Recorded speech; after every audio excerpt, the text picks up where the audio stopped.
राधे राधे। स्वागत है आपका मेरे चैनल श्री प्रभुवाणी में।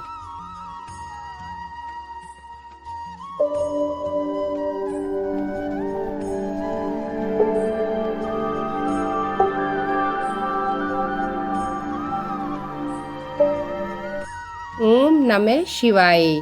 भक्तों, श्रावण कृष्ण पक्ष की चतुर्थी तिथि को श्रावण शिवरात्रि के नाम से जानते हैं। शिव उपासकों के लिए यह दिन बहुत खास है।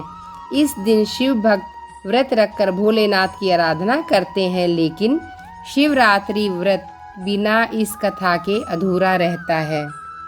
आइए सुनते हैं शिवरात्रि की एक पौराणिक कथा। पौराणिक कथा के अनुसार वाराणसी के वन में एक भील रहा करता था, जिसका नाम था गुरुद्रुह। वह वन में रहने वाले प्राणियों का शिकार करके अपने परिवार का पालन पोषण करता था। एक बार शिवरात्रि के दिन वह शिकार करने वन में गया। उस दिन उसे दिन भर कोई भी शिकार नहीं मिला और रात हो गई। तभी उसे वन में एक झील दिखाई दी। उसने सोचा, यहीं पेड़ पर चढ़कर शिकार की राह देखता हूँ, कोई ना कोई प्राणी यहाँ पानी पीने अवश्य आएगा।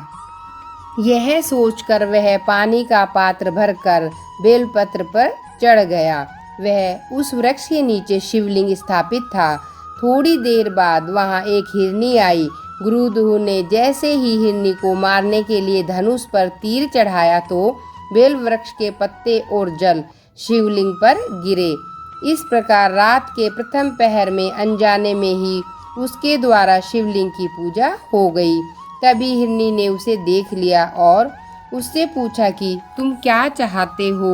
वह बोला कि मैं तुम्हें मारकर अपने परिवार का पेट भरना चाहता हूँ।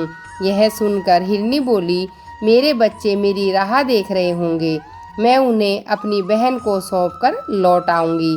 हिरनी के ऐसा कहने पर शिकारी ने उसे छोड़ दिया। थोड़ी देर बाद उस हिरनी की बहन उसे खोजते हुए झील के पास आ गई। शिकारी ने उसे देखकर पुनः अपने धनुष पर तीर चढ़ाया। उस बार वह रात के दूसरे पहर में बेल वृक्ष के पत्ते और जल शिवलिंग पर गिर गए और उसकी पूजा हो गई। उस हिरनी ने भी अपने बच्चों को सुरक्षित स्थान पर रखकर आने को कहा। शिकारी ने उसे भी जाने दिया। थोड़ी देर बाद वहां एक हिरन अपनी हिरनी को खोजता खोजता आया। इस बार भी वही सब हुआ। तीसरे पहर में शिवलिंग की पूजा हो गई।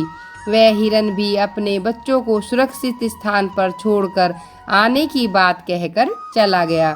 जब वह तीनों हिरनी व हिरन नहीं मिले तो वह परेशान हो गया, लेकिन जब वे शिकारी के पास आए तीनों एक साथ, तो वह उनको देखकर बहुत खुश हुआ। उसने फिर से अपने धनुष पर बाण चढ़ाया, जिससे चौथे पहर में पुनः शिवलिंग की पूजा हो गई। इस प्रकार गुरुद्रुह दिन भर भूखा प्यासा रहकर रात भर जागता रहा और चारों पहर अनजाने में ही उससे शिव की पूजा हो गई और शिवरात्रि का व्रत संपन्न हो गया, जिसके प्रभाव से उसके पाप भस्म हो गए।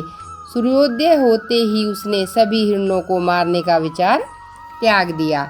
तभी शिवलिंग से भगवान शंकर प्रकट हुए और उन्होंने गुरुद्रुह को वरदान दिया कि त्रेता युग में भगवान राम तुम्हारे घर आएंगे और तुम्हारे साथ मित्रता करेंगे, तुम्हें मोक्ष भी प्राप्त होगा। इस प्रकार अनजाने में किए गए शिवरात्रि व्रत से भगवान शंकर ने शिकारी को मोक्ष प्रदान किया। बोलो शिव शंकर भगवान की जय, शिव पार्वती की जय। भक्तों, ये थी श्रावण मास की शिवरात्रि की कथा। अगर आपको मेरे द्वारा सुनाई गई कथा पसंद आए तो इसे लाइक और सब्सक्राइब अवश्य करें।